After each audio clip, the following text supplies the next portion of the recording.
kenshi cyane, bapfanye inzara n'inyota, bapfanye umunaniro, bapfanye ubwoba bwinshi cyane, bapfanye ishyaka n'urukumbuzi, bapfanye agahinda kenshi, bapfanye ijambo ryo kutubwira tubafitiye umwenda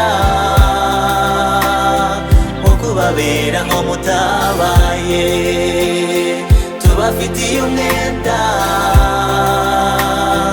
wo guseka ibi mutushije.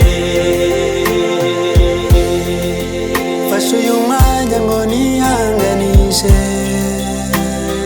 wowe wari mu gihuru muri aya masaha, wowe wagizwe incike kandi warabyaye, wowe wagizwe ikinege kandi wari ufite abo muvukana,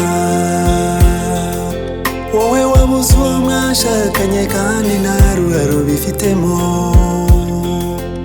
Ihangane wowe wabaye imfubyi kandi utarabishakaga,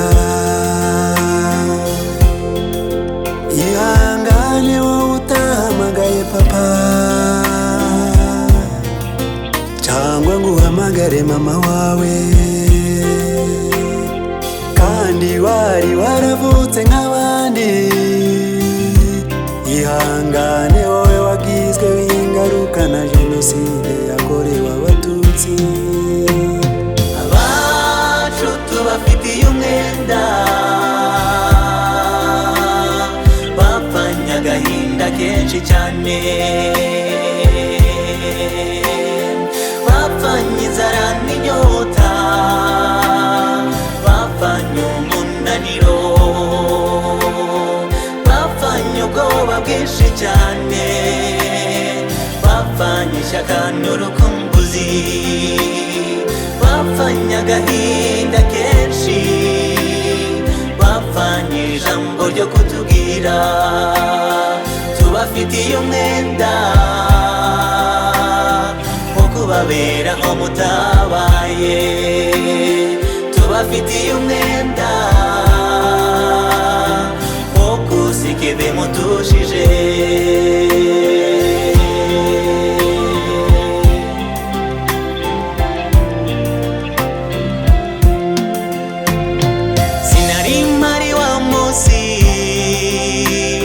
Sinari mpari rya joro, ariko ubu ndahari ngo mpoze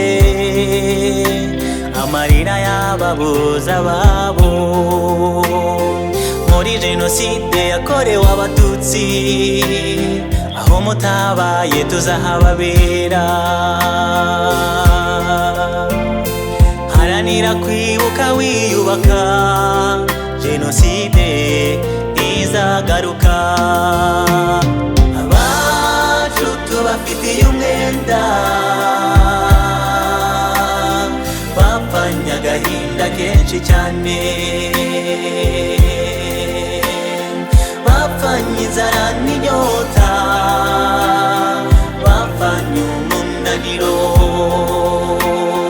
bapfanye ubwoba bwinshi cyane, bapfanye ishyaka n'urukumbuzi, bapfanye agahinda kenshi, bapfanye ijambo ryo kutubwira tubafitiye umwenda wo kubabera aho mutabaye, tubafitiye umwenda wo guseka ibi mutushije. Abacu tubafitiye umwenda, bapfanye agahinda kenshi cyane, bapfanye inzara n'inyota, bapfanye umunaniro,